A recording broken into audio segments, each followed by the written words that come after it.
Hello, c'est HR, votre chroniqueur. Alors, mercredi prochain sort au cinéma Destination Finale 6, le nouvel opus de cette immense saga horrifique. Naturellement, j'irai le voir et naturellement, je vous ferai mon retour. Mais avant cela, petite piqûre de rappel sur cette saga horrifique. Ainsi, par le biais de cette vidéo, je vais vous présenter un résumé de chaque opus. À la différence que je vais vous présenter ces 5 films, mais dans l'ordre chronologique selon l'histoire. Car le 5e opus est en fait le préquel à l'opus 1, Destination Finale. Alors, autre particularité sur cette saga, c'est que l'acteur Tony Todd a participé à tous les opus, que ce soit en présentiel ou en voix off. Et justement, dans Final Destination 6, qui sort ce mercredi, il est une nouvelle fois dans ce film. Malheureusement, il est décédé peu de temps après avoir tourné ce 6e opus de la saga Destination Finale. Mais concernant donc tous les petits détails autour de ce film qui sort mercredi prochain, je vous en parlerai mercredi prochain. Pour l'heure, place au résumé.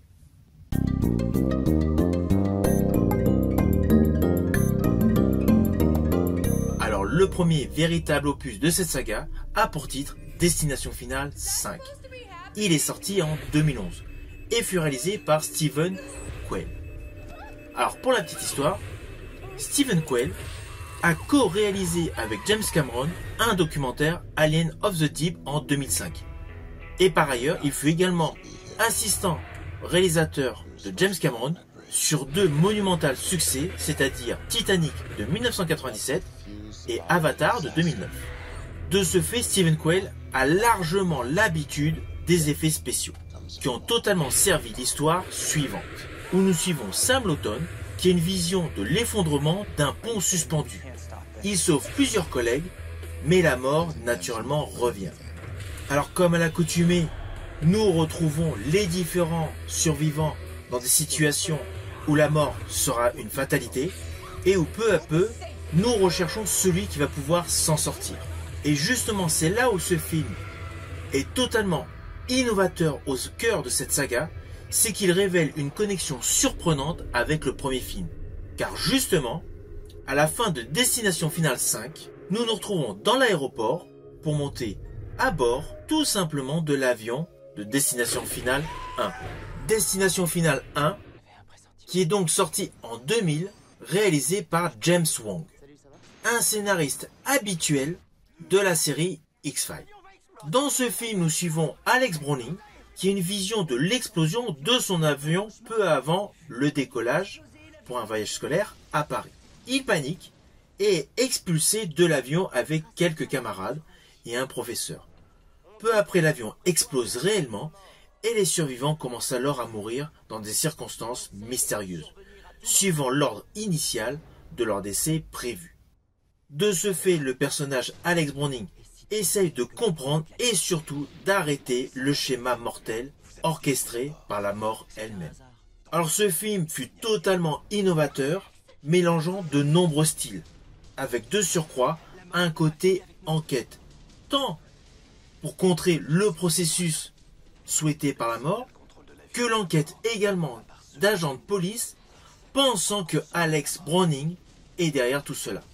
Alors ce film avait la grosse particularité, c'est de dévoiler un casting d'acteurs prometteurs. Car suite à ce film, de nombreux acteurs ont percé à la télévision et au cinéma. Je pense à Ali Larter, à Kristen Clock, à Kerr Smith, à Sean William Scott et à Amanda Detmer. Le film rencontra un véritable succès. De ce fait, 3 ans après est sorti Destination Finale 2. Alors ce film est certes sorti 3 ans après Destination Finale de 2000, mais dans l'histoire, il se situe 1 an après le crash du vol 180. Nous sommes donc le 13 mai 2001 sur l'autoroute 23 au kilomètre 180. Des chiffres qui résonnent comme un écho par rapport au précédent film. On y découvre le personnage Kimberly Corman, interprété par Andrea Joycock, qui décide de partir en vacances avec ses 3 meilleurs amis. Amis au tempérament différent. Nous avons Shaina McClung, interprétée par Sarah Carter, Dano Estevez, interprété par Alejandro Rae, et Frankie Whitman, interprété par Sean Sipos. Sur la route la jeune Kimberly a une vision d'une collision provoquée par un semi-remorque transportant des rondins de bois, qui tue implicitement beaucoup de monde. Le processus, vous le connaissez. Naturellement, Kimberly parvient à sauver des personnes destinées à mourir dans cet accident, mais ses 3 amis sont in fine tués après que leur 4x4 s'est fait emboutir par un camion. Par ailleurs, Kimberly parvient à sauver de la collision le professeur Eugene Dix, Evan Lewis, Tim Carpenter, sa mère Nora, Kat Jenkins, Rory Peters et l'agent de police Thomas Burke. Après moult réflexions, ils réalisent qu'ils auraient dû tous mourir 1 an plus tôt, car elle était liée au crash du vol 180. Et c'est là que le personnage Kimberly ira réclamer de l'aide à l'unique rescapé du film de 2000, c'est-à-dire le personnage Claire Rivers. Ce deuxième film a assuré une totale cohésion avec le film de 2000 et a naturellement rencontré un vif succès. Implicitement, un 3e film fut mis en chantier et est sorti en 2006, de nouveau par James Wong qui avait réalisé l'opus de 2000. Dans ce film, nous respectons la chronologie des films précédents et nous nous situons précisément 6 ans après le crash du vol 180 et 5 ans après le terrible accident sur l'autoroute 23. Dans ce film, nous découvrons des lycéens qui fêtent la fin des cours en passant une soirée dans un parc d'attractions. Alors là, plus d'aéroport, plus de pont, plus d'autoroute, nous sommes focus dans un parc d'attractions. Et là, avant d'embarquer dans des montagnes russes, le personnage Wendy Christensen, interprété par Mary Elizabeth Winstead, a la vision du déraillement de leur voiture qui va causer la mort de tous les passagers à bord. Elle va débarquer dans une sorte d'hystérie, un capharnaüm s'installe et du coup plusieurs personnes sont débarquées du manège. Implicitement, ils se retrouvent tous sauvés grâce au personnage Wendy Christensen, car peu de temps après avoir été éjectés de ce manège, ils assistent tout simplement à leur funeste destin qui aurait dû se produire. Comme dans tous les opus, le personnage principal mène une enquête afin de contrer la mort, et dans celui-ci, petite chose innovatrice, c'est l'utilisation de photos qu'elle avait prises avant l'accident.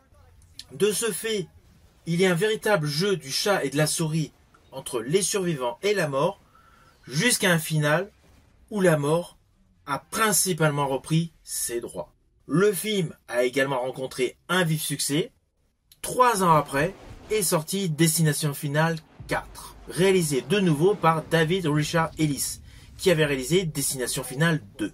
Là, dans ce film, nous assistons à un moment de détente au cœur d'une course de NASCAR. Un groupe d'amis y assiste, nous y vivons et différents échanges avec de nombreux spectateurs. Et là, le personnage principal de ce nouvel opus, Nick O'Bannon, interprété par Bobby Campo, a la vision d'un accident faisant de nombreux morts, y compris parmi ses amis, et d'ailleurs sa propre mort, il la visionne également.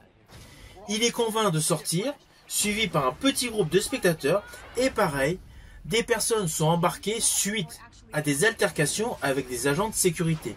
Tandis qu'ils sont sur le parking du circuit, la catastrophe se réalise. Le schéma est devenu classique, les jeunes essaient de comprendre l'ordre des choses, et surtout, afin d'éviter de succomber à une mort certaine.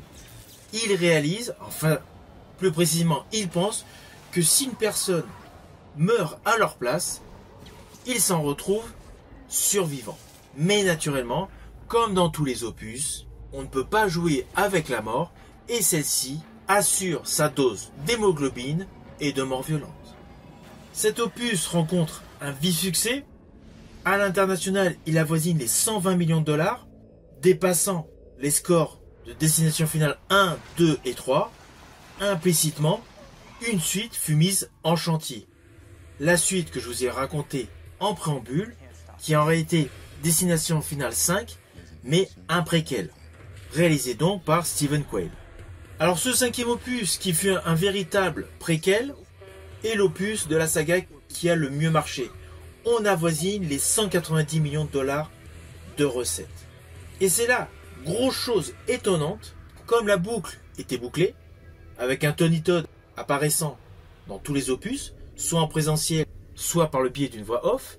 Alors on aurait pu penser, suite au méga carton de l'épisode 5, un 6e opus aurait été rapidement mis en chantier. Eh bien non.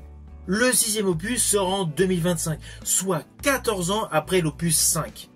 Avec un changement radical en structure narrative, l'histoire se déroule sur près de 50 ans et le numéro 6 n'apparaît pas dans le titre.